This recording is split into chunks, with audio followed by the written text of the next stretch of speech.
जय श्री राम मेरे प्यारे भाइयों।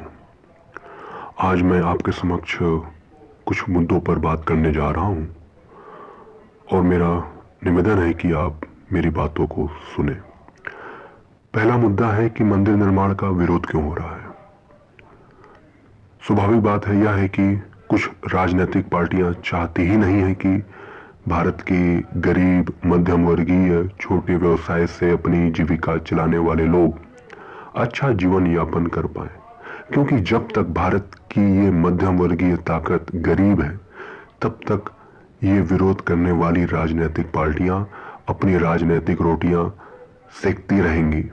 लेकिन जिस दिन मेरा ये मध्यम वर्गीय परिवार अपने पैरों पर खड़ा हो गया, जिसके मध्यम वर्गीय परिवार के अंतर्गत हमारे ऑटो रिक्शा वाले भाई आते हैं, फूल बेचने वाले मेरे भाई आते हैं, सब्जी बेचने वाले लोग आते हैं, जिस दिन इन लोगों ने अपनी ताकत पहचान ली ना, उस दिन भारत जरूर विश्वगुरु बनेगा, क्योंकि ये मध्यम वर्गीय परिवार ही भारत की असल पहचान है, भारत की ताकत है।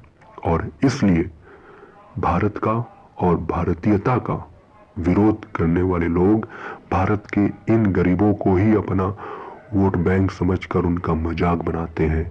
पर अब ऐसा नहीं होगा। क्यों?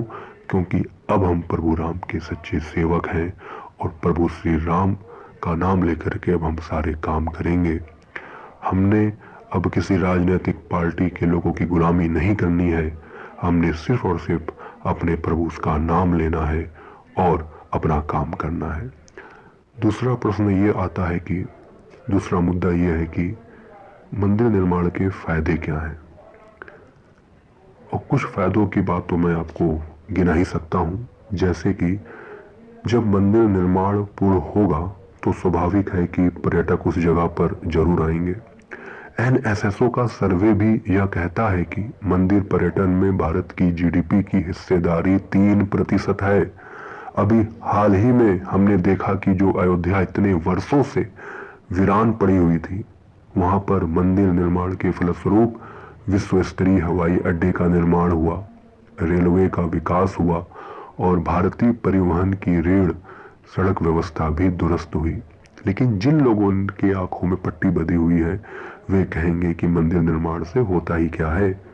भगवान राम का मंदिर हो या भारत के किसी भी जगह का मंदिर हो, वहां पर जाने से हमें आत्मीय शांति तो मिलती ही है, साथ ही साथ हम भारत के विभिन्न सभ्यता से, संस्कृति से, भाईचारे से परिचित भी होते हैं।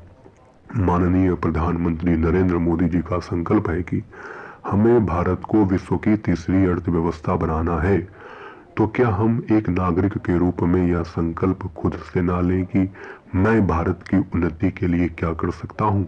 मंदिर निर्माण तो पहली सीढ़ी है भारत के उन्नति की, लेकिन स्वयं का निर्माण भी हमें खुद ही तो करना है। मेरे प्यारे भाइयों, हम ये संकल्प लें कि मंदिर निर्माण के पश्चात हम अपने को सभ्य बनाएंगे, जो कमजोर हैं उनकी रक्षा और जो दुष्ट हैं उनका विरोध करेंगे, जैसे हमारे प्रभु श्री राम ने किया था। कुछ लोग यह भी पूछते हैं कि मंदिर के धन का उपयोग क्या खुद के ही काम में होता है, जो हम दान देते हैं या चढ़ावा देते हैं उसका क्या प्रयोग होता है। जिन्हें सनातन धर्म का विरोध करना है उन्हें जवाब दे भी दिया जाए तो भी वे सनातन का विरोध करेंगे। लेकिन मैं तो अपने भाइयों को बताने के लिए यह वीडियो बना रहा हूँ।